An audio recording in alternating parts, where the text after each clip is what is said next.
If you bought a Royal Enfield, it was job done. You went, it was king of the hill.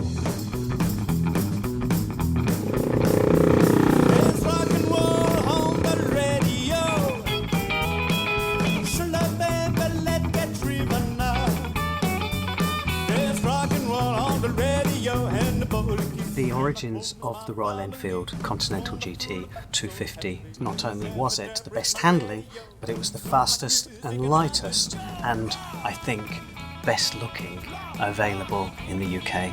I could see the potential of having a pseudo racer, if you like to call it, something that looked as though it was a quick little model.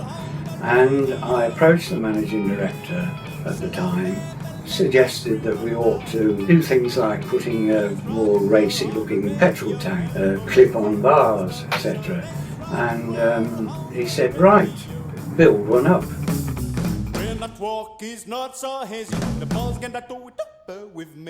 The origin of cafe races grew up around London and the southeast of England. The cinema and the cafe were the two places that young people grouped together in the 50s.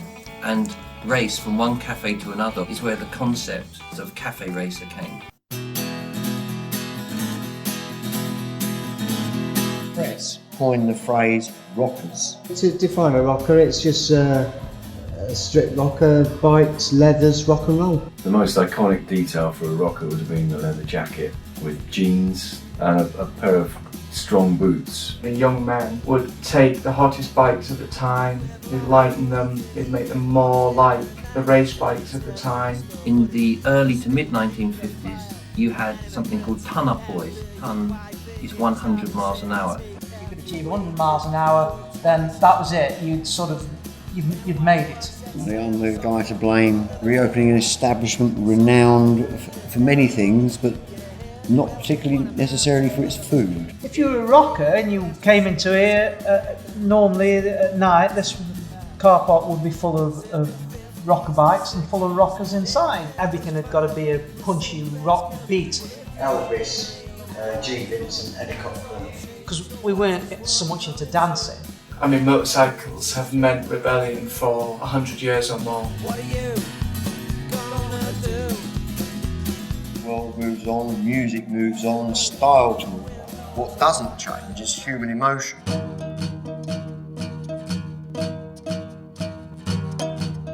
We approached Harris Performance and Xenofia for their support in this project.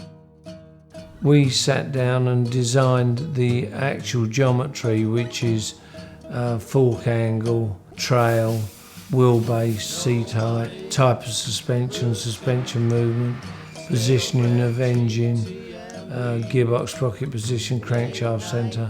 You needed that clip-on, head-down, racing position to look authentic and correct, but at the same time the bike had to have enough suitable manoeuvrability within Indian traffic to be able to zip in and out of two stationary vehicles. And we build what we call a rough, which is a tubular structure which resembles the finished article. We also would like to have an engine to be lightest, fastest and powerful engine.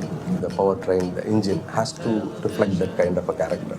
499cc is the base, and then you tweak with the bore and cylinder head and other valve modifications. We stick to the gun and we started rolling out, and the first vehicle, it was a brilliant moment for all of us to enjoy in seeing the Continental GT that getting rolled out of the main line of the Oragadam plant. Here is a product which is a global product, and the technological base which we have at the manufacturing, and with that we are sure that we will be reaching that global mid-size market leader position very soon.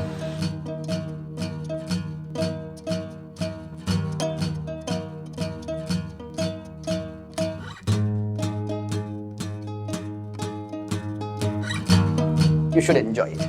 You should feel there's a cafe racer, there's a classic sports motorcyclist there. So that's the overall intention. That's we put enormous effort in bringing that out. Routine, stale bread, cheap tea and beans. There's an old saying, if it looks right, it generally is right. And that is very true in motorcycle design. And I looked at it and I thought, yeah, that's looking good. It takes you back to when you were, it takes me back to when I was younger.